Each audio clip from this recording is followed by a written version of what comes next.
Hello Khenpo, I am from the Chan Society of Peking University. I was originally in the mathematics department and now I am pursuing my master's degree. I have a question regarding the second turning of the wheel of Dharma and the third turning of the wheel of Dharma. The most ultimate view in Buddhism is the view of the great Madhyamaka or Dzogchen. The view of Dzogchen is the best. Through various scriptures and treatises, including the many insightful commentaries you have translated, and the commentaries you have thoroughly explained are extremely numerous, truly countless. There are also many helpful resources available. But as ordinary people, as lay practitioners, we are not professional scholars or listeners and thinkers. So, which books that we can study and contemplation? Could you please recommend some works, including those that you yourself have translated, through careful study and thoughtful contemplation, which treatises or scriptures, which can help us develop a firm understanding of the view of the great Madhyamaka in Buddhism? The most ultimate, the best, and also the most comprehensive ones, please. And just one or two such works. From my own perspectives about your question, as I mentioned earlier regarding the second turning of the wheel of Dharma, one should systematically study the important text called the root stanzas of the Middle Way. If you have time, you may also study the related work, the Adornment of the Middle Way. The commentary on the Adornment of the Middle Way was composed by Mipham Rinpoche, a master of the Nyingma school. It already presents the shared views and perspectives that are held in common by both the Yogacara and Madhyamaka schools, reflecting the common understanding found between these two important traditions. It also explains that all phenomena are ultimately empty. In the conventional sense, they exist like a dream or an illusion. How should we sentient beings apply this profound kind of existence in our daily practice? Therefore, for the second turning of the wheel, at the very least, one should carefully study these two essential treatises. I believe this is very important. For the third turning of the wheel, it's best to study the Uttara Tantra Shastra treatise on Buddha nature because it has a commentary by Mipham Rinpoche, as well as a commentary from the Jonang tradition. In fact, His Holiness Jigme Phuntsok taught the Uttara Tantra Shastra twice. The first turning was fully completed, and during the second turning, he actually manifested parinirvana halfway through the entire teaching cycle itself. Recently, at our Larung Gar, all the Dharma teachers have been teaching the Uttara Tantra Shastra, because within the Uttara Tantra Shastra, the understanding of the third turning of the wheel is explained in an extremely thoroughly and comprehensive manner. In addition, there is the profound and essential hymn to the Dharmadhatu text. As for Vajrayana teachings, I think that if you understand them in a sequential manner, there are two books: the Great Chariot Commentary on Finding Comfort and Ease in the Nature of Mind, the Great Perfection, which I have translated before, and then the Treasury of Luminosity, Luminous Essence. If you have received some uncommon empowerments and also have time to practice the preliminaries, then the unique and profound pith instructions of Dzogchen are indeed extremely precious. As for myself, I certainly have faith in Madhyamaka and in other Dharma paths as well, but especially and most significantly in Dzogchen. After practicing it myself, I have gradually developed great confidence. The reason for this confidence is that for many theories, even within a short human life, just as you mentioned earlier, it's not necessarily possible to fully understand everything. But with the blessings of some teachers, one's own sincere faith, and the truly extraordinary nature of the pith instructions, when these conditions come together, it actually becomes very easy to realize the true nature of one's own mind. This is especially precious and meaningful for each of us, truly confused sentient beings, because in just a few decades, life passes by in the blink of an eye. At this time, we need to plant the seed of liberation, and at the same time gain the confidence of being assured in our liberation. This is absolutely essential and extremely important for every one of us in our roles as practitioners. Khenpo, hello. I'm a graduate from China Foreign Affairs University. In the Adornment of the Middle Way, Mipham Rinpoche said whether the Middle Way accepts existence or non-existence is a major difficulty in Madhyamaka. This question is very important. You mentioned in your lectures that this question is very important and emphasized it repeatedly, but many people may not understand why it's so important. Can you give us some guidance on this? Here's how it is. Whether the middle way actually accepts the notion of existence or not is considered to be one of the most important topics that are discussed in the renowned treatise known as the Beacon of Certainty. It is also mentioned in the commentary on the adornment of the middle way. Why do we talk about whether the middle way accepts existence or not? At that time, the Madhyamaka teachings were flourishing widely in ancient Tibetan area. During that particular period, many learned scholars from the Gelug, Nyingma, and even the Sakya schools engaged in various intense debates. There were significant differences of opinion on these philosophical views. So at this time, what we refer to as accepting existence or not. So what this actually means is, at the most ultimate level of the middle way, really, is there truly any attachment at all? Bodhisattva Nagarjuna also said this, because I do not accept anything, I have no faults or shortcomings. I do not accept anything, so I have no faults whatsoever. Why is this said? Because, as we just discussed, when the root stanzas of the middle way analyzes all phenomena, the acceptance of existence is not there, and the acceptance of non-existence is also not there. The true nature of all phenomena is something we cannot affirm. For example, physicists believe quantum mechanics is ultimate, whether it's quarks or electron fields, but this is also just a kind of conceptual discrimination.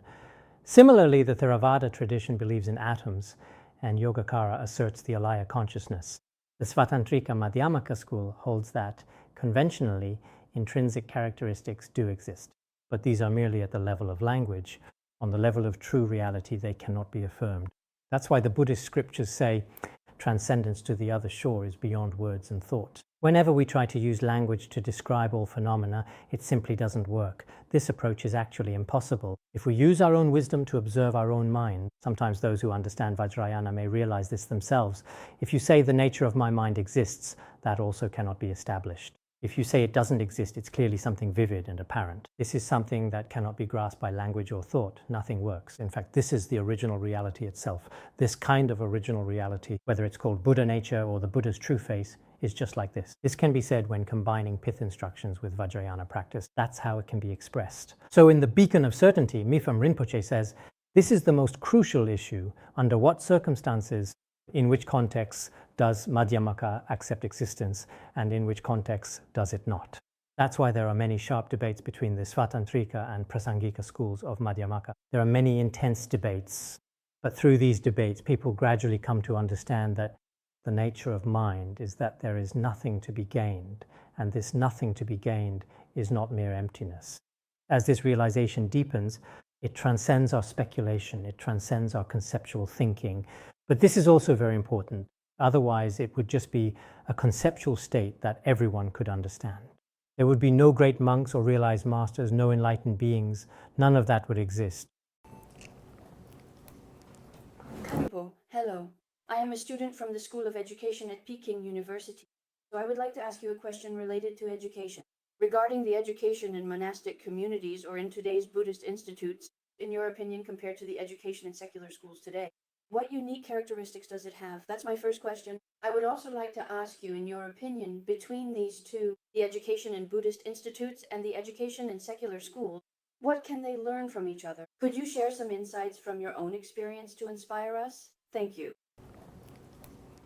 Very good. Here's how it is. The question she raised, I think for those of us engaged in education today, it is indeed something we should pay close and careful attention to as it relates directly to our ongoing work and responsibilities.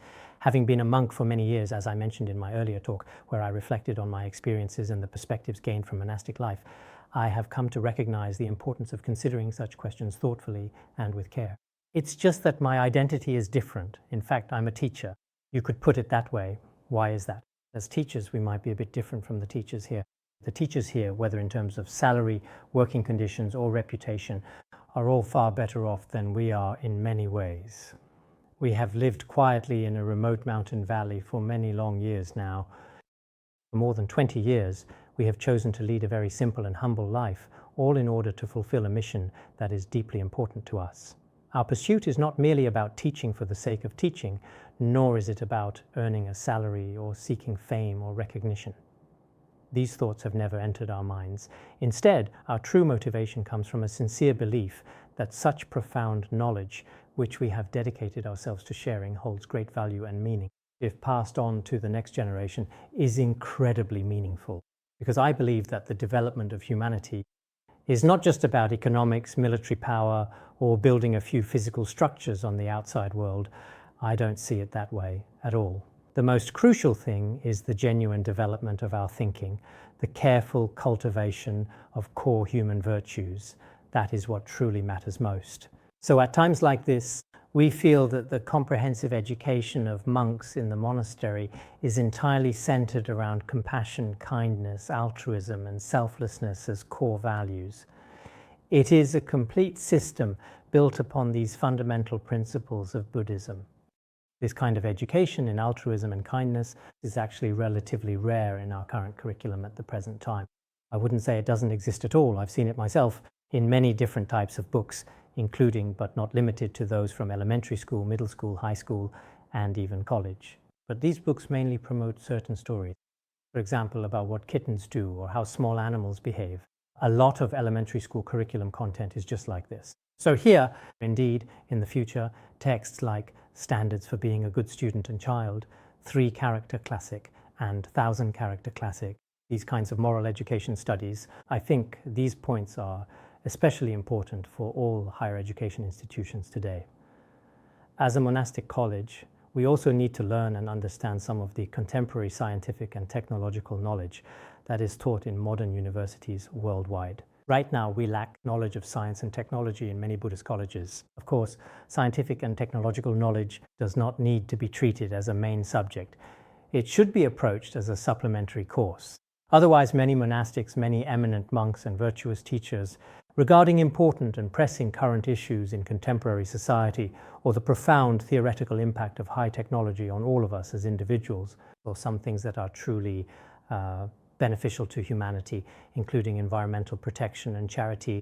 If they don't understand any of these major concepts in the world, when it comes to promoting Buddhism in such a society that is multicultural, highly cooperative, and highly competitive, in this kind of society, I feel that it is actually very difficult to really promote and expand Buddhism. So some time ago in a county town, some intellectuals together with some eminent monks, virtuous teachers, and monastics, we held a seminar together. During this seminar, everyone gained some valuable new experiences together, reflecting on what they learned. What kind of experiences? Because in monasteries, there is a lack of modern knowledge education through some teachers sharing about current situation, which is by learning about major events happening internationally and domestically, it broadened their horizons and gave them a broader perspective. Many intellectuals, even in higher education institutions, although they possess some worldly knowledge when it comes to moral studies or the education of particularly profound and deep ideas in Buddhism, basically even some of the teachers themselves have never actually attended a Buddhist institute like Larung Gar. Nowadays, in many places in Han region, perhaps even your own teachers, they may not have studied the standards for being a good student and child, Dzogchen, and they might not really understand it. So in this way, we can mutually recognize what constitutes aesthetics and what constitutes moral education. Gradually, this will be helpful to society in the future.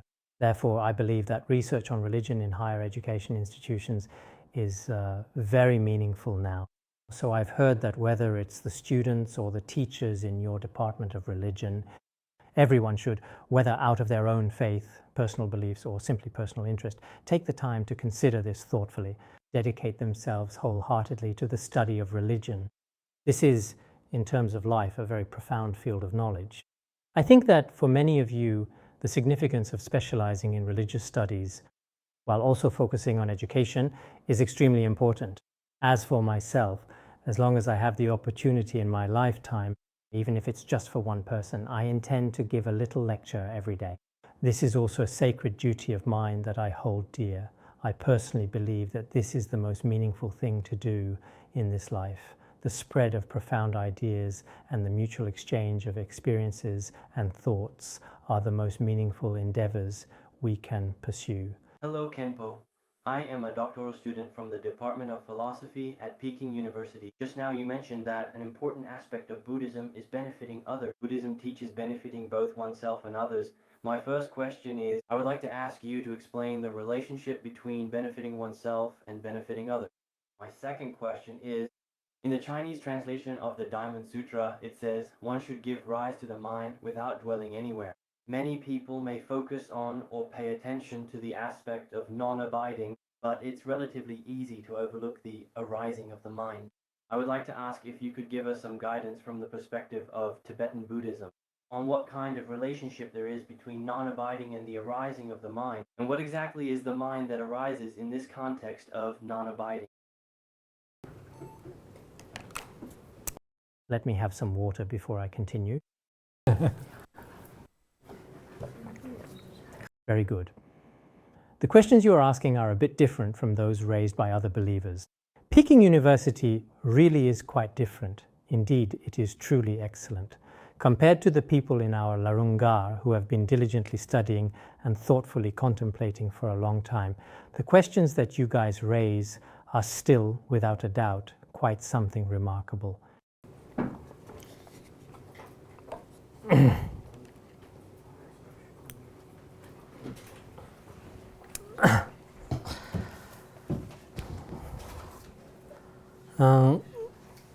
Just now, this doctoral student, right? The question he raised is like this. The first question is about the relationship between benefiting oneself and benefiting others in Buddhism practice. I think it goes like this. Generally speaking, there are essentially two distinct kinds of self-benefit that exist. One is temporary benefit, and the other is ultimate benefit. Temporary benefit is like what is clearly described in the Medicine Buddha Sutra, as well as in some other Buddhist sutras, where one relies on the Dharma to seek worldly wealth, fame, and status, and so on. There are such cases mentioned as well. Buddhism does not discourage self-benefit. It is permissible to benefit oneself. For example, in the Hinayana tradition, such as one seeks personal liberation and accomplishes one's own benefit, studying wholeheartedly with great dedication and focus. The Hinayana view is not to harm any sentient beings at all. In other words, one is solely focused on seeking one's own personal liberation from suffering, without harming any sentient beings. This is actually a fundamental characteristic of Buddhism. After entering the Dharma, not harming sentient beings is the most basic principle. Mahayana Buddhism, on the other hand, is primarily and mainly focused on benefiting all sentient beings. While benefiting others, self-benefit is naturally accomplished as a result. Therefore, there is a clear distinction between self-benefit and benefiting others in Buddhism, especially between the Mahayana and Hinayana traditions. With this in mind, we believe that if you choose to benefit others, achieving self-benefit is not very difficult. For example, in the world, any teacher or any person, if their intention to help others is especially strong, then their own needs for food and shelter will not be a problem. No matter what organization or department it is, those who are truly dedicated and committed to helping sentient beings generally do not worry or concern themselves about their own survival. This is the perspective and attitude of Mahayana practitioners. You just mentioned the phrase from the Diamond Sutra, "Let the mind arise without dwelling anywhere." This is how I understand this principle. I have previously given teachings on the Diamond Sutra. When I was lecturing on the Diamond Sutra, I also mentioned this at the time. The previous sentence, in other words, is about abiding in one's true nature and teaching the middle way. What we just discussed today is the meaning of the second turning of the Dharma wheel. All phenomena abide in emptiness. Apart from emptiness, there are no other dharmas. And let the mind arise. The mind that arises from this is actually luminosity, which is the Tathagata Garbha, Buddha nature. Why is it that the sixth patriarch and many other eminent monks, when reciting the Diamond Sutra over and over, when they reached this particular line, they immediately attained enlightenment on the spot? As we all know, historically, this particular passage has been given special importance. So when you have time, you can take a look at my lecture notes. In the lecture notes, I believe, the earlier part discusses the discernment of emptiness, the second turning of the Dharma wheel. The later part focuses on the discernment of luminosity. What we usually talk about is the union of appearance and emptiness, the union of luminosity and emptiness. In the union of luminosity and emptiness, luminosity refers to the original face of the mind. As for emptiness, when it is examined, no true nature can be found. These two essences are not separate. They are neither apart nor merged, but are united as one. It's just that sentient beings have not yet fully realized this state, and in the Diamond Sutra, this very matter is carefully addressed. That's why later on, many great masters, when reciting the sutra, often became enlightened right at this point. So in the future, if you can't remember the entire Diamond Sutra, just recite this one line frequently and do so regularly again. In fact, it's a very simple phrase. It expresses that the essence of the mind is emptiness and its nature is luminosity. This is also how it's explained in Dzogchen. In Dzogchen, the true nature is emptiness and the self-luminous nature is also present. This clarity and emptiness is identical and without difference. Whether you have discriminating thoughts or not, they are all within this entity and will not leave. However, this kind of spiritual practice is like drinking water. Only the person drinking knows whether it's hot or cold. You should truly and completely understand it yourself on a deep level. It doesn't necessarily need to be described in words. Hello, Khenpo. I am a student in the philosophy department of Peking University, and I would like to ask you 2 questions. The first question is about the Heart Sutra, where it says, form is not different from emptiness. Emptiness is not different from form. Form is emptiness. Emptiness is form. If we just look at these 2 sentences literally, it seems like they are saying the same thing, but they are expressed using different terminology. I'm wondering whether, in terms of both philosophy and practice, there is actually a substantial difference between them.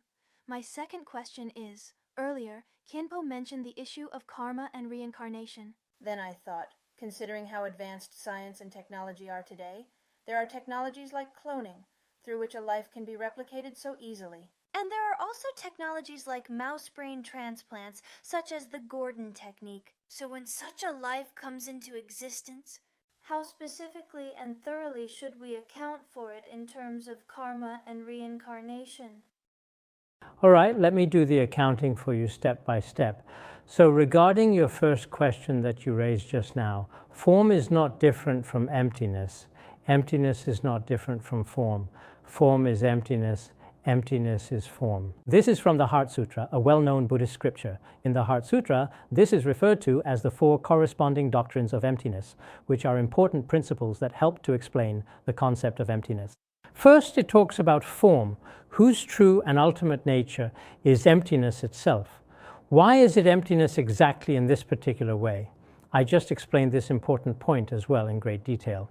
Theoretically, we can use profound Madhyamaka reasoning to discern this very clearly. Practically, you can have a truly enlightened person give you direct personal guidance on this crucial matter specifically.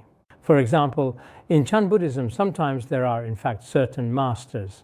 They might give you a hard slap or a knock, and you instantly attain enlightenment. In Vajrayana, for example, we use a crystal to point out and help you recognize the nature of your mind. This happens during the empowerment ceremony. So at that particular moment in time, form is actually, in a very real sense, inseparable from emptiness.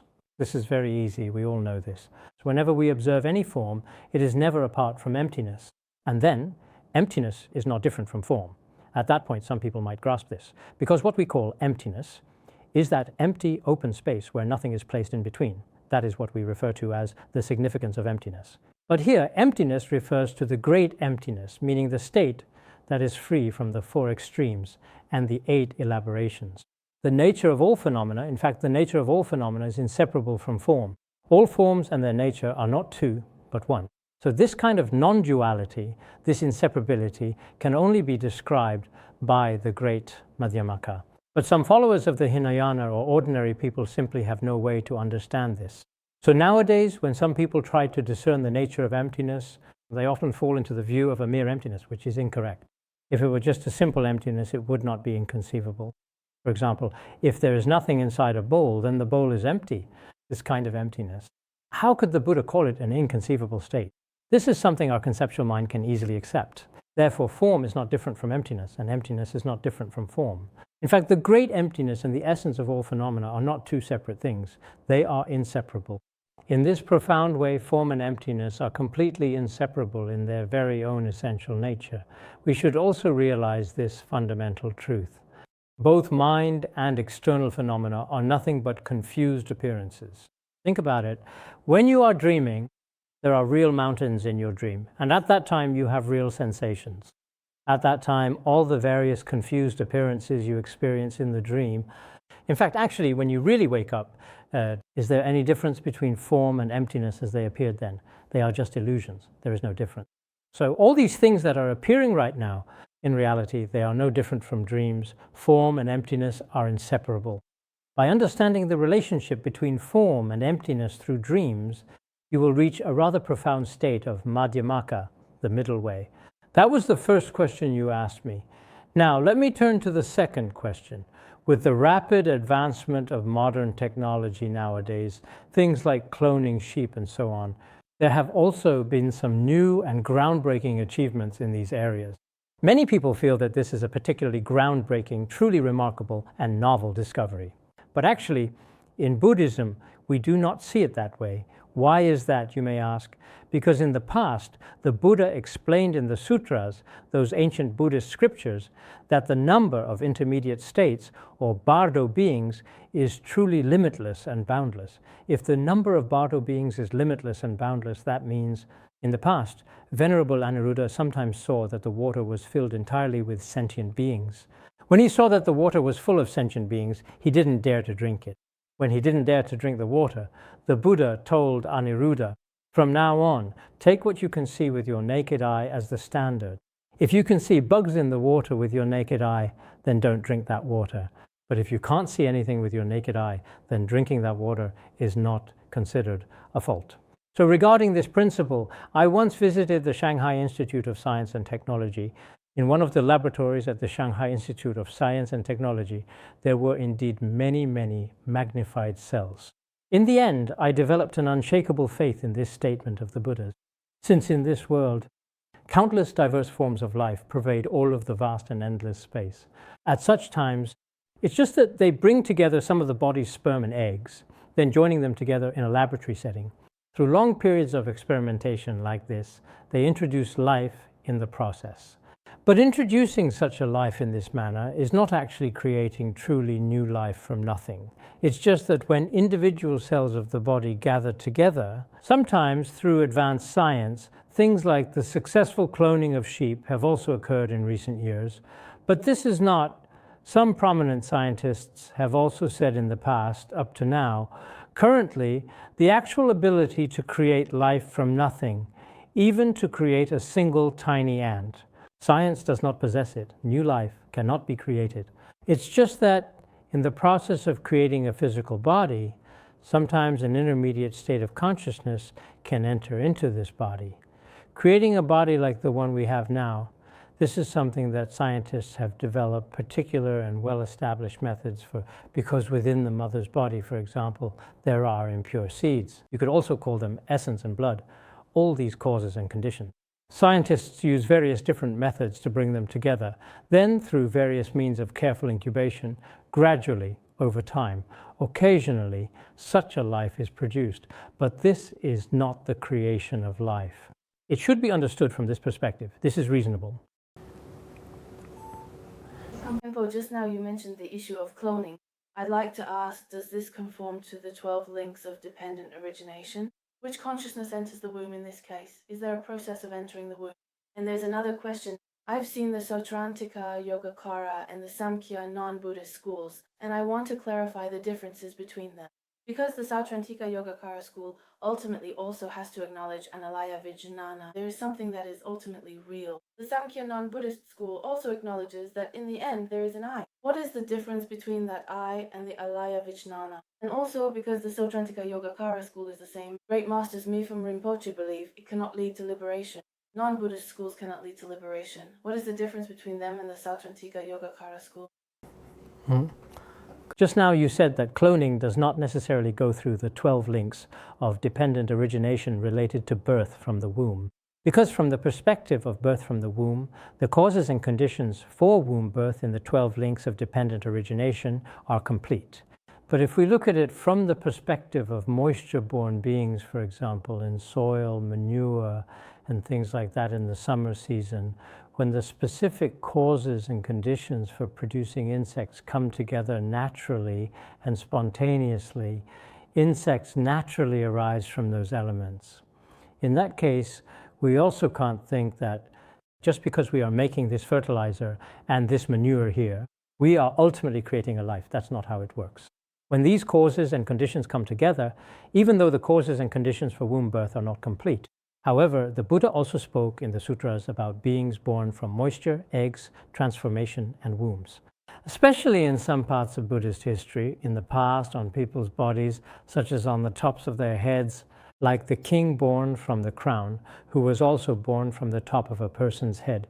So in this world, there are all kinds of profound and mysterious secrets. These are not things that Buddhism hasn't talked about. In different Buddhist scriptures, especially in the Ananda Enters the Womb Sutra, the Ananda Enters the Womb Sutra is a part of the Maharatnakuta Sutra.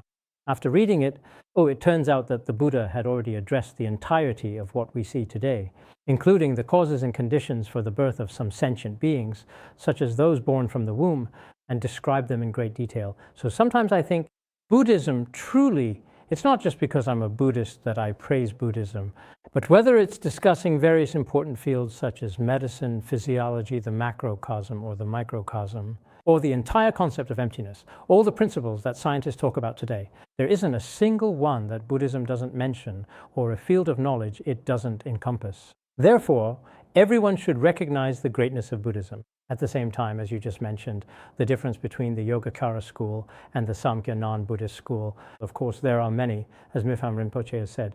To acknowledge the real and actual existence of the Alaya Vijnana, which is also known as the storehouse consciousness, means that you cannot attain liberation. In other words, as long as you continue to hold on to such a view or perspective of real existence, you cannot achieve liberation. It does not mean that once you have the foundation of the Yogacara school, you can then enter the Madhyamaka view and thereby attain liberation. So generally, to attain liberation, you must have the view that all phenomena are empty, regardless of whether it's the Alaya Vijnana or any other attachment. As long as there is attachment, you simply cannot attain liberation. It's not to say that it's no different from non-Buddhist. I am a graduate student at the University of Mining and Technology. I haven't been studying Buddhism for very long, and I have a question I'd like to ask for your guidance. A noble being who has truly realized emptiness should be able to control their own birth and death. So why do these noble beings still aspire to be reborn in the Western Pure Land? Please give your guidance, Khenpo. Thank you. A noble being who has realized emptiness. Since they have mastery of birth and death, why seek rebirth in the Pure Land of ultimate bliss? As it is the best place to benefit sentient beings. If you want to enter society, Peking University is considered by everyone to be an excellent school. In the past, our guru, His Holiness Jigme Phuntsok, also said that if we have the opportunity to be reborn in the Pure Land of ultimate bliss, then, in the Pure Land, there are countless skillful means to benefit sentient beings. Therefore, after reaching the Pure Land of ultimate bliss and perfecting all the qualities within one's own mind stream, benefiting countless sentient beings becomes effortless. It's something done with great ease. That's why many eminent monks and great masters who have mastery over birth and death first go to the Pure Land to perfect their qualities and then return to liberate sentient beings. Thank you, Khenpo. Hello, Khenpo. I am a student from the University of International Business and Economics. Mahayana practitioners' main duty is to benefit sentient beings. For years, you have spread the Dharma and helped others, always dedicated at the Institute, no matter how late it is. You will give teachings to the fourfold assembly of disciples at the Institute. Spreading the Dharma and benefiting sentient beings takes up a large part of your life. The question I would like to ask is, in your many years of spreading the Dharma, benefiting sentient beings, and personal practice, how do you personally balance Dharma activities and benefiting others with your own practice? And what is the relationship between the two when it comes to ultimate accomplishment? It's like this. In my life, I wouldn't dare to say that I have truly been spreading the Dharma and benefiting sentient beings. But I do genuinely feel that the first thing is that in this life, I have encountered the Mahayana Dharma and my teachers. This is the most valuable thing in life, although I have traveled to some countries in the past and have enjoyed some of what the world calls fame and good treatment. I have experienced all of that. But at this point in my life, at this age, when I really look back on my life, I feel that those things weren't particularly meaningful. Having traveled to various countries was just going to different cities, nothing special. Other things like fame and wealth don't have any real significance. The most meaningful thing is having met my teachers and the Mahayana Dharma. That's how I feel deep down. Whether I'm at the Larung Gar or outside, I consistently set a clear and strict personal standard for myself each and every time. What do I require of myself? First, I try my best to truly help others, even if it's just one person. Of course, there are many ways to assist, but the best way is to share the spirit and wisdom of the Dharma with others. I personally feel that this has brought me great benefit. For example, if someone gives me 10,000 or 20,000 yen, I might be very happy at the time, but it can't solve the issues of my entire life, nor can it resolve the major problems I will face in this and future lifetime. If I possess a particularly pure Buddhist mindset, then it will have tremendous significance and benefit for me, both in this life and in all future lives. So, during my lifetime, since everyone's karmic conditions are different, I really can't accurately anticipate or predict what kind of circumstances I'll encounter in the future. But I think that as long as I'm still breathing, my goal isn't very big. When I first established the study group, I said that even if there are just 20 people studying long-term, that's enough. That's what I said at the time. So in the future, even if there are only 10 people, 5 people, or just one person, as long as it's truly Buddhist thought being passed on to others. This is not just something I say, it's genuinely how I feel inside. On this basis, I myself also get up relatively early in the morning, do some practices, and recite a bit of scripture at night as well. But sometimes the scriptures I recite and the practices I do, my cultivation is indeed rather lacking. There are so many things to do. I can't bear to give up translating, nor can I bear not to do some charity work. I feel that a few decades of life are very short. At this time, when there are even a few favorable conditions, especially when it comes to doing good deeds, you must seize the opportunity. But when you seize the opportunity, it's not always as you imagine. You have to face many things. But when I face them, I feel very happy.